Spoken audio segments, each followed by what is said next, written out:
아버지 정말 감사합니다. 저는 요즘 들어 아버지가 자주 생각납니다. 그리고 이제야 조금 알 것 같습니다. 그때 왜 그렇게 말이 없으셨는지, 왜 그렇게 피곤해 보이셨는지, 왜 그렇게 자신의 이야기를 하지 않으셨는지. 솔직히 말씀드리면 저는 아직도 아버지께 말을 제대로 못하고 있습니다. 감사합니다 라는 말, 고생하셨습니다 라는 말, 제가 여기까지 올 수 있었던 건 다 아버지 덕분입니다 라는 말. 왜일까요? 왜 그 말이 이렇게 어려울까요? 오늘 저는 그 이야기를 하고 싶습니다. 아버지 이야기, 그리고 우리가 살고 있는 이 나라 대한민국 이야기. 이 영상을 보고 계신 여러분께 오늘 저는 진심을 다해 말씀드리고 싶습니다. 여러분이 살아오신 그 시간이 얼마나 위대하고 숭고한 것이었는지를 오늘 이야기 끝까지 함께 해주시면 정말 감사드리겠습니다. 저는 1990년대 초반에 태어났습니다. 어릴 때 제가 살던 동네는 평범했습니다. 골목길이 있었고 동네 슈퍼가 있었고 아이들이 뛰어노는 작은 공터가 있었습니다. 그리고 저에게 대한민국은 그냥 이런 환경이 당연한 나라였습니다. 전기가 들어왔습니다. 수도에서 깨끗한 물이 나왔습니다. 학교에 가면 선생님이 계셨습니다. 아프면 병원에 갈 수 있었습니다. 밤에는 가로등이 켜졌고 버스가 정해진 시간에 왔습니다. KTX가 생기고 인터넷이 생기고 스마트폰이 생겼습니다. 저는 그게 다 원래부터 있었던 것인 줄 알았습니다. 왜냐면 이게 얼마나 어렵게 만들어진 것인지, 이게 얼마나 많은 사람들의 희생으로 세워진 것인지 아무도 저한테 말해주지 않았거든요. 저는 그냥 당연하다고 생각했습니다. 세상에 태어나 보니 이미 다 있었고 앞으로도 당연히 있을 것이라 믿었습니다. 철없는 아이가 하늘에 공기가 있다는 사실을 당연하게 여기듯이 말이죠. 제가 25살 때였습니다. 친구들과 동남아시아 여행을 갔습니다. 처음으로 대한민국 밖의 세상을 제대로 봤습니다. 흙먼지가 날리는 비포장 도로, 전기가 들어오지 않는 마을, 학교에 가지 못하고 거리를 걷는 아이들, 폐기물 더미 옆에 지어진 집들, 그리고 정말 너무 가난한 동네에서는 음식물 찌꺼기를 사용해서 간을 맵고 세계에서 요리한 것을 주로 먹는다는 것을 듣고 정말 많은 충격을 받았습니다. 저는 그걸 보면서 처음에는 그냥 가난한 나라구나, 그런 생각만 했습니다. 그런데 숙소에 돌아와서 잠이 오지 않았습니다. 뭔가 마음 한쪽이 불편했습니다. 왜 저 나라는 저렇고 우리나라는 이렇지? 그리고 한국에 돌아온 뒤 저는 우연히 사진 한 장을 보게 됩니다. 흑백 사진이었습니다. 1960년대 초반의 서울. 저는 처음에 그게 어느 나라인지 몰랐습니다. 허름하게 쌓인 판잣집들, 흙투성이 골목길, 누더기 옷을 입은 아이들, 돌무더기 위에 세워진 다리. 저는 그 사진 앞에서 한참을 멍하니 있었습니다. 이게 우리나라라고요? 지금 제가 살고 있는 세계 10위권의 경제대국, 반도체를 세계에서 가장 잘 만드는 나라, K-팝이 전 세계를 흔드는 나라, 올림픽을 2번이나 개최한 나라. 그 나라가 불과 60년 전에 이런 모습이었다고요? 저는 그때 처음 느꼈습니다. 대한민국이 그냥 당연히 여기 있는 나라가 아니라는 것을, 누군가 이 나라를 여기까지 끌어올렸다는 것을. 그렇다면 도대체 누가 이 나라를 이렇게 부강하게 만든 걸까요? 저는 처음에는 대기업을 떠올렸습니다. 교과서에서 배웠던 것들이 생각났습니다. 한강의 기적, 경제개발 5개년 계획, 수출주도 성장. 맞습니다. 기업들이 정말 중요한 역할을 했습니다. 수출주도 성장이라는 정부 정책이 방향을 잡아줬습니다. 하지만 생각해보니 기업도 결국 사람이 일하는 곳이고 정책도 결국 사람이 실행하는 것이었습니다. 공장을 돌린 것도 사람이었고, 배를 만든 것도 사람이었고, 도로를 깐 것도 사람이었고, 건물을 세운 것도 사람이었습니다. 그리고 그 사람들은 역사책에 이름이 나오는 사람들이 아니었습니다.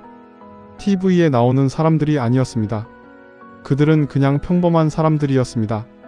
매일 아침 일어나서 밥 먹고 일하러 나가는 지극히 평범한 사람들이었습니다. 그리고 그 순간 저는 아버지가 떠올랐습니다. 저희 아버지는 특별한 분이 아닙니다. 특별한 기술이 있는 것도 아니었고 큰 사업을 하신 것도 아니었고 유명한 분도 아니었습니다. 그냥 평범한 아버지였습니다. 새벽 5시에 일어나 출근하셨습니다.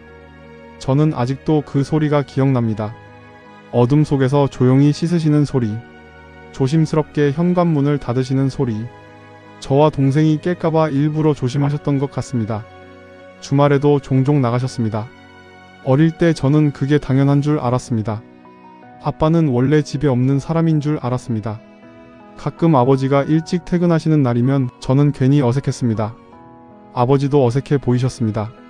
그냥 TV를 켜시거나 마당에 나가 잠시 담배를 피우시거나 식탁에 앉아 혼자 소주 한 잔을 하셨습니다. 말이 없으셨습니다. 어릴 때 저는 아버지가 원래 말이 없는 분인 줄 알았습니다. 그런데 지금 생각해보면 말을 못하신 게 아니었을까요? 하실 말씀은 많으셨을 겁니다. 오늘 얼마나 힘들었는지, 이번 달 돈이 얼마나 빠듯한지, 이렇게 살아도 괜찮은 건지, 앞으로 어떻게 해야 할지. 하지만 그 말들을 꺼내는 순간 가족이 걱정할 거 아닙니까? 아이들이 불안해할 거 아닙니까? 그래서 말씀을 안 하신 거겠죠. 그냥 혼자 삭히셨겠죠. 아버지도 두려우셨을 겁니다. 이 짐을 계속 지고 갈 수 있을지, 아이들 교육은 시킬 수 있을지, 집은 살 수 있을지, 아프면 어떡하지? 아버지도 포기하고 싶은 날이 있으셨을 겁니다. 더는 못하겠다 싶은 날이, 모든 걸 내려놓고 싶은 날이, 그냥 어디론가 사라지고 싶은 날이. 그런데도 매일 아침 새벽에 일어나셨습니다. 그게 아버지였습니다. 저는 이제 그때 아버지의 나이가 되어가고 있습니다. 그래서 이제야 조금 알 것 같습니다. 왜 그렇게 말이 없으셨는지, 왜 그렇게 피곤해 보이셨는지, 왜 그렇게 자신의 이야기를 하지 않으셨는지 이제야 조금 알 것 같습니다. 그리고 그걸 알고 나니 죄송합니다 라는 말이 먼저 나옵니다. 그리고 저희 아버지가 그렇게 사셨다면 다른 집 아버지들도 그렇게 사셨을 겁니다. 어느 산골 마을에서 짐을 이고 올라오셨던 아버지, 부산 조선소에서 용접 불꽃을 튀기며 밤을 새우셨던 아버지, 경기도 공장에서 기계 소리에 귀가 먹어가면서도 멈추지 않으셨던 아버지, 서울 골목골목을 누비며 새벽부터 야채를 파셨던 아버지, 논밭을 지키며 자식 학비를 대셨던 아버지, 그리고 더 멀리 중동의 사막으로 떠나신 아버지들, 1970년대 낯선 땅 사우디아라비아와 이라크, 리비아로 건너가신 분들, 사막의 낮은 50도가 넘었습니다. 모래바람이 눈을 찔렀습니다. 말이 통하지 않는 사람들과 일해야 했습니다. 가족이 보고 싶어도 편지 한 통이 전부였습니다. 그런데도 그분들은 갔습니다. 가족 때문에, 자식 때문에, 가장으로서 무거운 책임감 때문에. 그분들이 사막에서 번 달러가 이 나라의 고속도로가 되고, 이 나라의 항구가 되고, 이 나라의 공장이 되었습니다. 대한민국의 기적은 어느 한 사람의 탁월한 능력으로 만들어진 것이 아닙니다. 수많은 평범한 사람들이 각자의 자리에서 각자의 방식으로 말없이 버텨온 결과입니다. 대한민국은 아버지들의 나라였습니다. 아버지들의 등으로 지어진 나라였습니다. 아버지들의 침묵으로 세워진 나라였습니다. 아버지들의 눈물로 물든 나라였습니다. 그것을 저는 뒤늦게야 알았습니다. 제 외국인 친구들이 가끔 저한테 묻습니다. 요즘 대한민국이 왜 이렇게 잘 나가? 맞습니다. 요즘 대한민국이 잘 나가긴 하죠.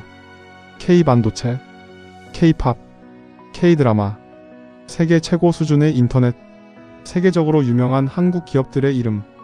그런데 저는 그것 때문에 자랑스러운 게 아닙니다. BTS가 빌보드 1위를 했기 때문도 아니고 삼성이 애플을 이겼기 때문도 아닙니다. 저는 이 나라가 자랑스럽습니다. 왜냐면 이 나라가 걸어온 길을 알기 때문입니다. 전쟁이 끝난 뒤 이 땅에는 아무것도 없었습니다. 건물도 없었고, 도로도 없었고, 공장도 없었고, 돈도 없었고, 남은 건 사람뿐이었습니다. 그 사람들이 맨손으로 시작했습니다. 미천 하나 없이 시작했습니다. 그리고 60년이 흘렀습니다. 지금 우리가 살고 있는 대한민국이 되었습니다. 세계 어느 나라가 이런 말도 안 되는 역사를 가지고 있나요? 전쟁이 폐허해서 원조를 팠던 나라가 이제 다른 나라에 원조를 주는 나라가 된 곳이 그 짧은 시간 안에 선진국이 됩니다. 이게 기적이 아니고 무엇입니까? 그리고 그 기적을 만든 주인공은 역사책에 이름을 남긴 누군가가 아닙니다. 지금 이 영상을 보고 계신 바로 여러분입니다. 저는 오늘 이 자리에서 말씀드리고 싶습니다. 여러분이 걸어오신 그 길이 바로 이 나라의 역사입니다. 새벽에 일어나신 것이 이 나라의 역사입니다. 몸이 아파도 출근하신 것이 이 나라의 역사입니다. 자식들 몰래 속으로 우신 것이 이 나라의 역사입니다. 형편이 어려워도 자식 교육만큼은 포기하지 않으신 것이 이 나라의 역사입니다. 지금 이 나라에서 젊은이들이 마음 놓고 꿈을 꿀 수 있는 것, 지금 이 나라에서 아이들이 배고프지 않게 학교에 다닐 수 있는 것, 지금 이 나라가 세계 어디서도 고개를 당당히 들 수 있는 것, 그것은 여러분이 만든 것입니다. 저희 세대, 그러니까 지금의 20대, 30대들이 가끔 이런 말을 합니다. 우리가 왜 이렇게 힘들게 살아야 하냐? 이 나라가 젊은이들을 위해 뭘 해줬냐?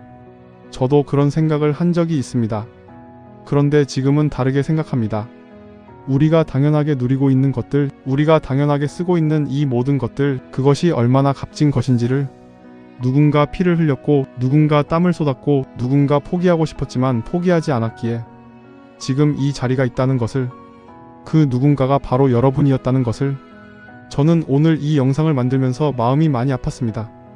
특히 저의 아버지 생각이 많이 났습니다. 그리고 이 땅에 아버지 같은 분들이 수백만 명 계셨다는 생각이 났습니다.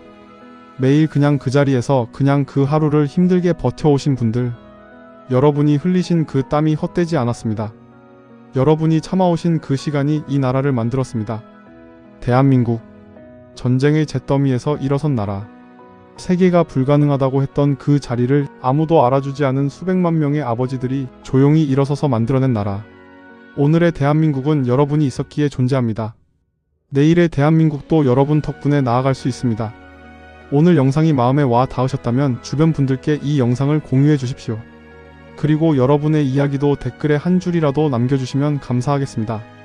그 이야기들이 모여 이 채널을 계속할 수 있는 힘이 됩니다. 감사합니다.